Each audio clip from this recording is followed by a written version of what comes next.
మహబూబ్ నగర్ జిల్లాలో ఉన్న బాలనగర్లో మహేష్ రావు గారు, హరీష్ రావు గారు తమ్ముడు, హనుమంతరావు గారు, హరీష్ రావు గారు మామ 100 ఎకరాల భూములు బెదిరించి బదలాయించుకున్న దాని మీద హౌస్ కమిటీ వేస్తే మీరు సిద్ధంగా ఉన్నారా?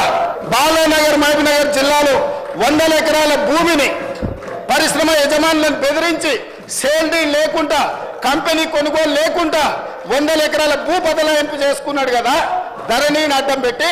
దాని మీద నేను హౌస్ కమిటీ వేయడానికి సిద్ధంగా ఉన్నా. హరీష్ రావు గారిని, కేటీఆర్ను, వెంకటరమణారెడ్డి గారిని, ఈ ముగ్గురిని హౌస్ కమిటీ ఒప్పుకోమని తక్షణమే ఆ భూమి మీద వేస్తా. అందులో సహకరించలేదని శ్రీనివాసరెడ్డి గారిని ఎన్నోసార్లు రిక్వెస్ట్ చేసిండు హరీష్ రావు. ఏదో మా తమ్ముడు ఇరుక్కున్నాడు, మా మామ, మా బావమాది ఇరుక్కున్నాడు, సహకరించమని అడిగాడు. ఆయన సహకరించలే. దాంతో ఇవాళ హరీష్ రావు గారు బకెట్లో బురద తెచ్చి శ్రీనివాసరెడ్డి మీద చల్తా అంటుడు.